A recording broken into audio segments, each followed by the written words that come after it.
Welcome to the Blue Collar Gold Podcast, the podcast that shows you how to build a world-class service business from the dirt up. And now, your host, Mark Stoner.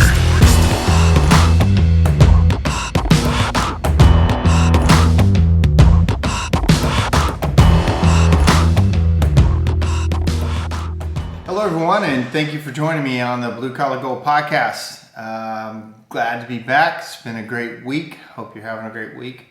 I've had a couple of guests in for my Blue Collar University. Had a couple of different chimney companies come in. It's always fantastic to work with different teams, and they come in and we work on what they like, and I show them how we do everything, and then we come up with a game plan on what they need to do. And it's a really fun experience, and it's one of my favorite things I get to do with companies. But you know, we've been working on a lot of things are geared around employees and getting employees to do the right things. A lot of it is geared around to people having enough time, especially the owners, to have enough time to do, you know, what they need to do in a day. And a lot of times we come away with a big list of things that can change and be done. And then people ask me, you know, how do you get so many things done in a day? How do you run, you know, multiple businesses? How do you do the things you do and it seems to run pretty smoothly? Well, some of it does run smoothly and some of it doesn't, of course, but a lot of it is what you do in the daytime and what you feel like you have time to do and what you feel like you don't have time to do. I saw a little chart the other day, and the head of it said, "But I don't have enough time."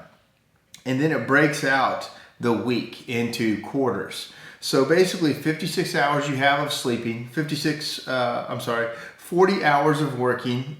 I know a lot of people work more than that. 35 hours of eating, showering, driving, and the other stuff needed to, you know, finish or do the week. That leaves 37 hours. And in this thing it says enough time to pursue your dream. Man, if you're saying you don't have enough time to do stuff, I would question that. Everybody has the same amount of time. How efficient are you with your time is probably more of a relative question.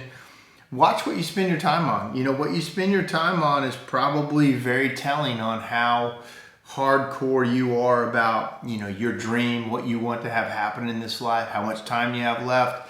You know, I'm always talking about being in a hurry. You know, and do it now. A couple of things have happened today where I was talking to either one of my blue collar clients or friends of mine, and they bring up something that they want to do or that they're worried about, and I'm like, well, let's do it now. I don't think there's a better time than now. Let's make that phone call. Let's check that credit score. Let's do whatever it takes right now. We came up with an idea. And let me ask you this, is it better to do things now or later? It's an easy answer, yet we put off so many things. And I want to just challenge you. What are you putting off? What could you do that you put off? One of my clients came in and they needed to set up their QuickBooks. And they hadn't done it yet. And I said, well, don't set up QuickBooks yourself. If you don't know what you're doing, hire a pro. I didn't even know there was a pro. Let's call. I called their area, called their island, called their area, and found a person that could do it. Now, hopefully they can do it. They didn't return my call, but I got right on it. And a friend said, hey, it's kind of like watching the guy on The Prophet. Just get to work, make phone calls, you know, make stuff happen, and see if you can push through some things. So, you know, you've got time. If you want a different life, if you want something to change, do it. I heard, you know, I'm a big reader, and I heard a statement, you know, that it was called reading a lot. He called it shelf help. If you need some shelf help, you know, and I thought that was a great line. One thing, I'm reading a book now called, what is it called? Hold on, something stupid. It's literally the name of the book is Stupid is in the name. I'm going to look it up real quick. It is called The Road Less Stupid. I'm telling you, this book is great. I think Larry Winget turned me onto it. I have just gotten so many great things out of the book. And in the book, he talks about A players, your A players in your business. And everybody has A players, and we all wish we could get more A players. How do we get more of that guy or that girl. Now, fortunately, and I'm not blowing smoke, I've got a lot of A players.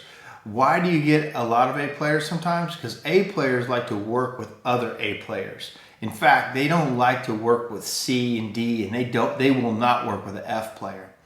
So when you get A players and they just need other A players to work with. So fortunately, I've learned to recruit some A players who helped us recruit more A players, and now recruiting A players is the name of the game for us. But in this book, he talks about what A players need, and I thought this was fascinating. He kind of breaks it down into what you have to do for an A player to keep them and what they need to stay engaged with your company. And maybe this is going to help some of you either attract them or retain them. Number one, he says A players need a scoreboard. They need to know what the score is in the game. I find a lot of my A players did play sports. They played sports in high school or college. They are kind of competitive. They know how to work with a team. So when we're interviewing for people, I like to hear that they played sports. They especially played team sports. But any kind of sports, I think, teaches a lot of again, scorekeeping, goal setting, working within a team. So he says A players need a scoreboard. They will not play if they can't see the score. Many of them, so if you pay, let's just say, take for instance, you pay people hourly. That's one way that only scorekeeping there is how many hours I put in the week. Somehow you need a performance-based pay. Somehow you need to figure out how to pay people on what they get done and what the score is and how they're being paid against the score. If you're better than average, if you're worse than average, what is the score? For us at my company, we scoreboard a lot. We have a lot of charts. They're visible to everybody, what your closing percentage is, what your goal is, what the contest is. If we have contests on different sales opportunities, there's a lot of scoreboarding. When you come in, our scoreboard with all kinds of different stats on it is, 15 feet long with everybody on it with different things. Now, some guys don't care. I don't know if they ever look at the scoreboard. Some guys really care. They care about everything. And so I challenge you, if you've got employees, even yourself, you need a scoreboard. Who would want to play a baseball game as an adult, not as kids, because I know kids don't score some of these games and it drives everybody nuts. But who wants to play the game of life and work if there's no scoreboard? And you don't know how you're doing, and most of us don't have scoreboards for our employees. Number two, he says that they have a high internal emotional need to succeed. That's so true. They feel it. They need to succeed. They need to. It's an internal drive, and you know what I'm talking about. When they have it and you see it, you wish more people had it. And maybe you as the owner, you have it. Clearly, you do. As owning it, you have to be motivated by something other than money or hours. You have to be motivated by what could happen. So he says.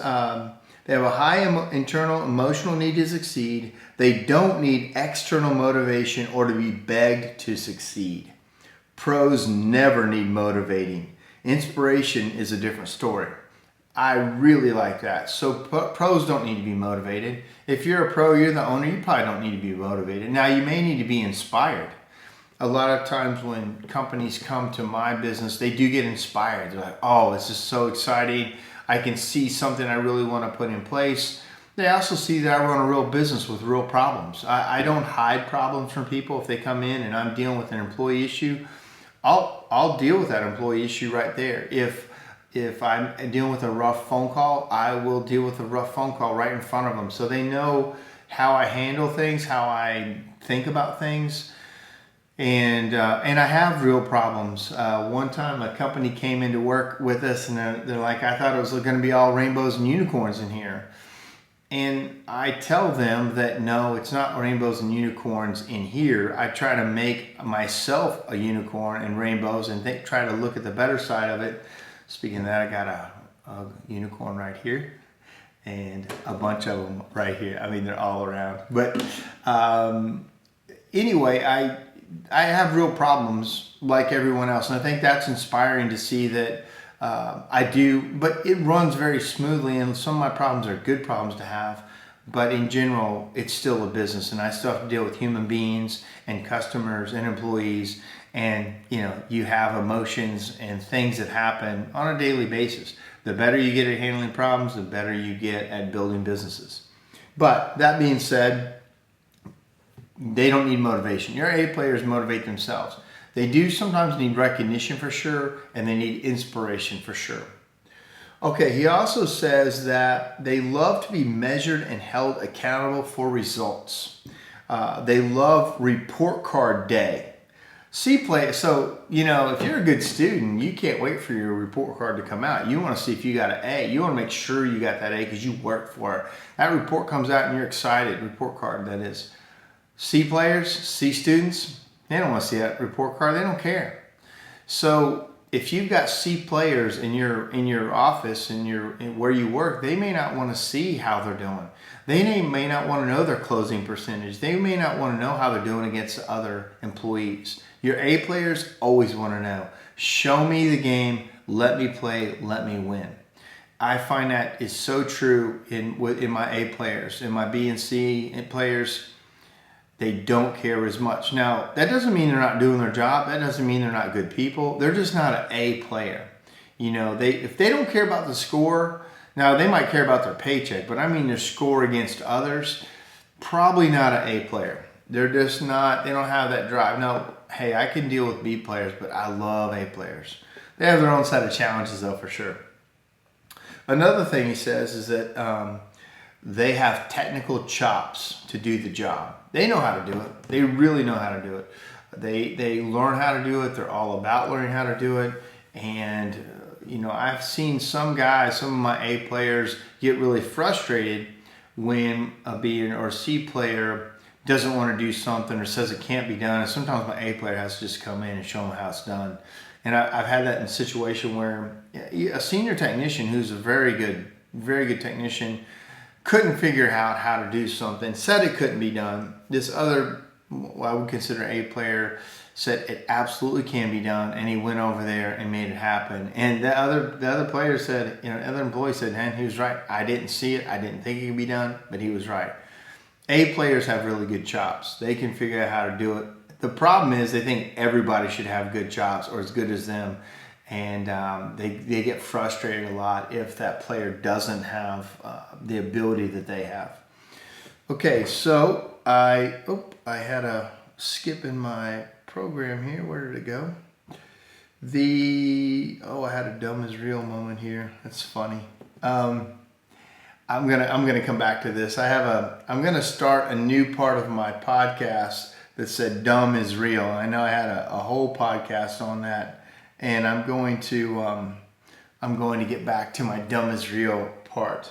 But let's finish this part of this, what A players are. So A players are also, they are humble enough to ask for coaching. And they will want coaching. The three most important questions that an employee can ask are these three things. And if you're listening, you can write these down. 1, what else can I do? They always want to know if there's something else they can be involved in, how they can move faster, what else can I do? Next, where can I get better?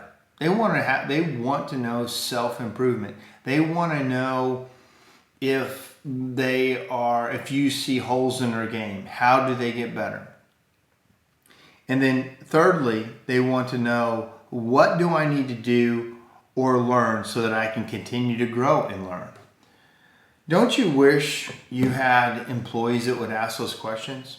Don't you wish they came to you and said, boss, one of these questions, man, wouldn't you feel, if you're an employee listening to this, those are the questions you need to ask. Those are the questions that will make your employer go, wow, I've got a different one here. I've got an A player. This person needs possibly a raise. They need more, maybe more position in the company. Who knows? If you have a boss that doesn't recognize it, maybe it's time to move on. I promise you, if you ask those questions, and I'm going to repeat them because they are so good. If you would say, what else can I do? Where can I get better? Or what do I need to do or learn so I can continue to grow and learn? You will win. So you may need to tell your employees, hey, this is what I'm looking for. I'm looking for an employee that says and does this. Tell them that and see how many respond and come to you back the next day and ask those questions. The serious ones, now maybe they didn't know how to ask those questions and just never crossed their mind. But once you tell them once, they should pick up on it and they should pay attention to it. So tell them if nothing else, but man, watch for those. Next, A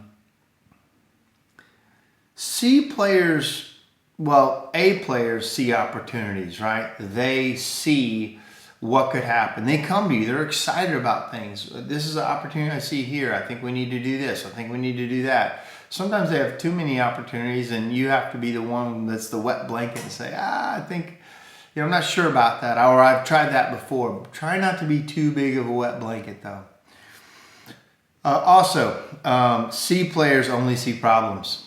They're the negative. They're the pessimists. Now, sometimes again, a pessimist is good. Sometimes I can be a little Pollyanna, or I can just be a little too optimistic and only see the upside. And I need a good pessimist to kind of bring me in. I'll give you an example. It happened today. Today I had a meeting with myself, my chief operations officer, and our controller. So my chief operations officer his role is to grow the company, hire the people, grow the company, look for opportunities with me. Let's grow this business. But the controller has a whole different job description. He's built to make profit. He's built to save us money. He's built to help us run more efficiently. In a way, we kind of clash.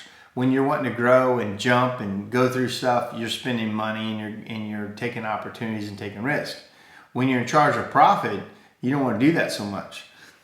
So we have a meeting today and we have a clash. I have made commitments on growth. I think we can grow. I think we still are in a good position to grow. And so does my chief operations officer. But my controller's like, guys, we got to start saving money.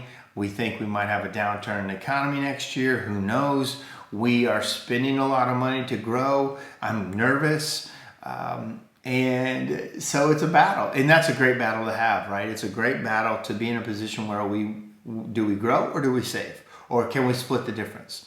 For me, I figured out how we can split the difference. I want to grow for the rest of this year through our busy season. I want to still buy the vehicles, get the people in them, get that going. And then next year, be more conservative and start saving more for a rainy day. It's just a conversation we're having. But, for us, my controller, he's not a C player, he's an A player, but he doesn't see opportunities like we do. He sees problems.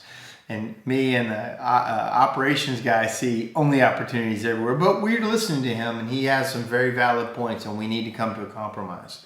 But that's just my little quip of today's meetings that I had. Also, the job has outgrown the employee if all they see is problems. I can't tell you how many times that's happened to us when we bring in a new thing, we bring in a new idea, and the employee sees nothing but problems. And every time you try to bring something new, they see problems. Think of it like this. The job has outgrown them. They're probably not a good fit for you anymore in that role. You clearly need to come to them and talk to them about why they feel that way.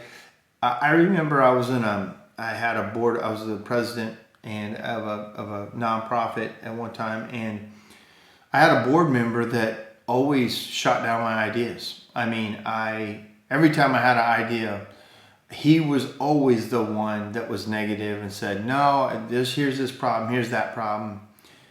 And finally I said, man, I appreciate you as a friend, but every single idea I have, you shoot down. Have you noticed that? He said hadn't noticed that. He thought he was just being a good board member, but being cautious. But I said, dude, you haven't liked one of my ideas. And clearly I have a lot of good ideas because a lot of stuff is working right. But you don't like any of them. And he appreciated me calling him on it, because the funny thing was, the next idea I had, he was all about it, and it was a brilliant idea. And of course, we moved forward with it, and it worked well. But not that all my ideas are great, and I do need to be called on some stuff. I need people to say, hey, that might not be a great idea, and sometimes it's not. I love boards. I love working with boards. I like counsel.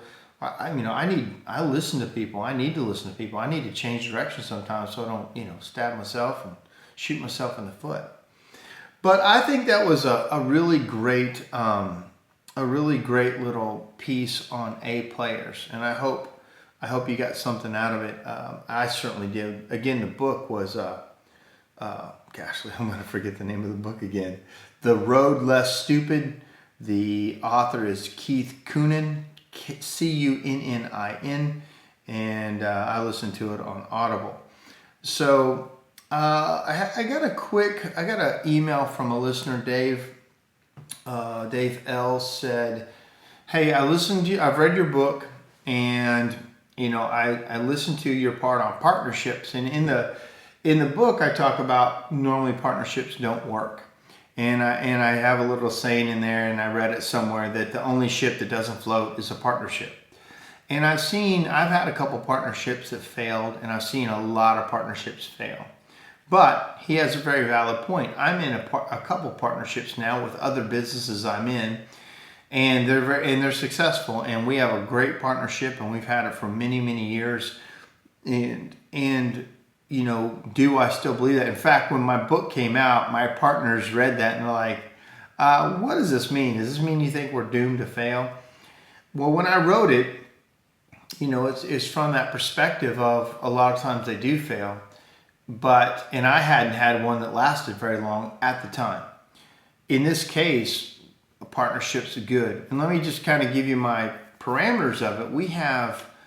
We're very good friends. I know that doesn't mean a lot in partnerships, because you can become not friends. We all have different specialties, and we know it. So when we made the partnership, we all divided up the jobs into job descriptions, and we all agreed on what we would do. And we stick in our lane. We also all agreed to have good compromise, and we trust the group, and if the group wants to go some way, we will move and not stand up and stand in the way. We have one partner that is more of a cautious partner, and he's the one who brings up, hey, we should slow down, we should do this, we should change that, and where the other partners are more probably pessimistic. There's two of us that are really pessimistic, three of us that are pessimistic in this one partnership, and two of them are more cautious. But we all move forward great. So I would just say, be careful who you partner with. Make sure you know them really well. We knew each other for 10 years before we were partners. Make sure that we all have equal stake in the game. Make sure you have a good contract before you enter in a partnership, a good legal contract, because if you don't have that legal contract, everything is good at first. We're all friends. That legal contract is for when things go bad. Make sure that if there's a divorce, that you're not all of a sudden in business with their family or their kids, or there's a death, and next thing you know, you're in business with somebody you shouldn't be in business with. I've consulted with several businesses that happened. A guy was in business with his father. His father died. Then he was in business with his mother. He didn't get along well with his mother. His mother knew nothing about business and really ran the business in the ground. So make sure your contracts are good in partnerships. So thank you, Dave, for answering or asking that question. And I hope that helped you understand my position on partnerships. So we're sitting at about 23 minutes in. I want to, let me make sure I don't delete this note. I almost tried to delete my podcast notes. So on my Dumb is Real, I'm going to start doing a Dumb is Real rant. And I'm going to try to do it every week. I think it might be funny. But I get sick of dumb stuff, and I'm sure you do. Maybe this isn't a great Dumb is Real start one, but I fly quite a bit. And I'm surprised at some people that don't know the rules of flying, especially the person in the middle seat. So let me give you the rules so you know them, and I need to spread how the seats work. Okay, My friend Scott McCain posted this on his Facebook the other day, and I loved it. 1, the window seat passenger gets to control the window shade. Fair enough. He can have it up or down, do whatever he wants. That's his thing. He gets to control that area and lean up against the plane. That's my favorite seat, by the way, is the window seat. The middle seat. Here's the thing that people don't know. The middle seat passenger gets the armrests. He gets both of them, or she gets both of them. You get both of them because you have nowhere else to go, and you can't lean one way or the other. So if you get your arms off of it, if you're the passenger or the aisle guy, the person in the middle gets both of those. Okay? Then the aisle seat flyer gets the most freedom of movement. So that's how flying and the seat arrangements work. I hope that was helpful for you that might have been news for you. I've been flying a lot. Funny thing about me, I'm kind of long torsoed, and so my arms, when I sit in a plane, I can't hardly get them down to the armrests. I have to lean over to get them because long torsoed and my elbows won't touch the armrest, so it's never that big of a deal anyway for me. But I noticed a lot of people sitting next to me. My friend Chuck Hall, first time I sat next to him in an airplane, he's like, "Man, something's wrong with my seat," and because he was looking up at me, and he's a little taller than me when we're standing up, but sitting down, I'm way taller than him. He's like, "Man, you look like you're 6'4". I feel like your kid sitting next to you." So I sit really tall, but I think I have short legs. I think Stoner is German for short legs, so that's what I got to go with. All right, guys, that's it's been a great week. Just a quick announcement. I want to make sure people know that we're doing quite a few blue collar universities.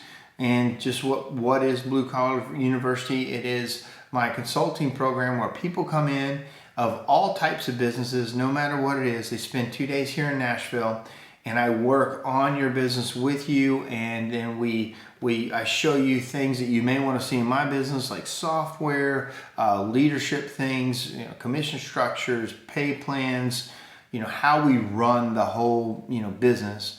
And then we also develop a plan for you to go back and work on. And this week I got to work with an outstanding chimney company, a pretty big chimney company. And they were some of the most driven people I've been around.